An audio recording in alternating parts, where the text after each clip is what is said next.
எங்களை கௌரவிச்ச எல்லாருக்கும் ரொம்ப ரொம்ப நன்றி சூஸ் பண்ணதுக்கு. And happy women's day. எல்லாரும் நல்லா சாப்பிட்டீங்களா? ஒரு விவசாயம் நீங்கள் நல்லா சாப்பிடுங்கிறது என்னுடைய ஆசை. ஆனால் ஒரு சின்ன வருத்தம், ஏன்னா இன்றைக்கி நம்ம சாப்பிட்ற உணவில் வந்து ஆரோக்கியம் இருக்கா இல்லை டாக்ஸிக் கெமிக்கல்ஸ் இருக்கான்னு பார்த்தா பெரும்பாலும் ஆரோக்கியத்துக்கு சத்து ரொம்ப இல்லை. ஸோ அப்படி இருக்கிறப்போ நான் வந்து ஒரு 10 வருஷம் முன்னாடி ஐடி வேலையெல்லாம் வேண்டாம் அப்படின்னு சொல்லிட்டு சிட்டிலேருந்து கிராமத்துக்கு போய் விவசாயம் பண்ண ஆரம்பித்தப்போ ஒரே ஒரு ஃபார்ம், ஒரு 18 கஸ்டமர் தான் இருந்தாங்க.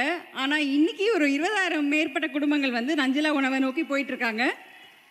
இதில் என்னென்னா இன்ஜினியரிங் படித்தோம், ஆனால் இன்றைக்கி விவசாயம் செய்கிறப்போ என்ன புரிதல் பெருசாக வந்திருக்கு அப்படின்னா, விவசாயம் ஒரு தொழில் மட்டும் கிடையாதுங்க, அது ஒரு வாழ்க்கை முறை, அது ஒரு பெரிய பொறுப்பு.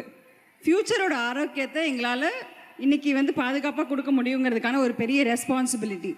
அண்ட் இயற்கை விவசாயம் செஞ்சால் மட்டுமே நம்ம ஃப்யூச்சரை நம்ம பாதுகாக்க முடியும். நீங்கள் எல்லோரும் கண்ணை மூடி ஒரு விவசாயி யோசிச்சு பாருங்களேன்.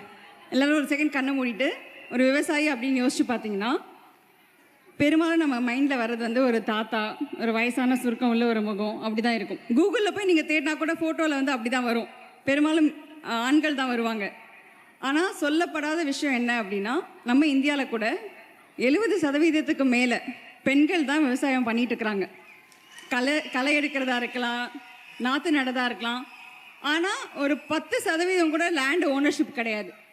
அவ்வளோ பேர் வந்து நம்ம வந்து விவசாயம் சொல்கிறோம், பட் விவசாயம் வந்து அழிஞ்சு போயிட்டு இருக்கிறது உண்மை. பட் இப்போ நம்ம மீட் எடுக்கலை அப்படின்னா 20 வருஷம் கழித்து நம்ம யாருக்கும் நல்ல உணவு கிடைக்காம போயிடும். ஏஐ சூப்பராக எல்லா வேலையும் பார்க்குது, ஆனால் இன்னும் ஃபுட் ப்ரொடக்ஷன் ஏஐ பண்ணாது. நம்மளோட பிரியாணியை ஏஐயால் ப்ரொடியூஸ் பண்ண முடியாது. நம்மளோட சாப்பாடு எதுவும் இன்னும் வரல. பட் நான் என்ன செய்கிறேன் அப்படின்னா, இளைஞர்களால் இதை மாற்ற முடியும். 40-50 வருஷம் பண்ண டேமேஜை இன்றைக்கி இப்போ நான் செய்கிற நிறுவனம் பேர் மை ஹார்வெஸ்ட் ஃபார்ம்ஸ். இங்கே கூட பாலா என் டீமேட் கூட வந்திருக்காரு.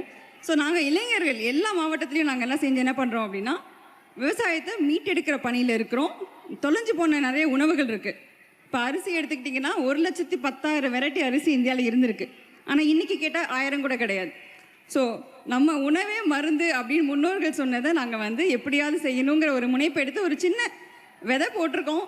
கண்டிப்பாக நம்ம எல்லோரும் சேர்ந்து ஆரோக்கியமாக சாப்பிட்டீங்க, விவசாயிக்கிட்ட நேரடியாக பொருள் வாங்கினீங்க அப்படின்னா, நீங்கள் வாங்குறது வெறும் உணவு மட்டும் இல்லை, அவங்க நம்பிக்கைக்கு அது பெரிய முதலீடு.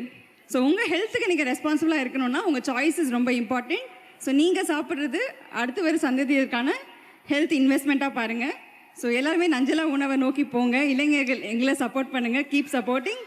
Happy women's day once again. மகளிர் தின வாழ்த்துக்கள். நன்றி. அவங்க சொன்னதை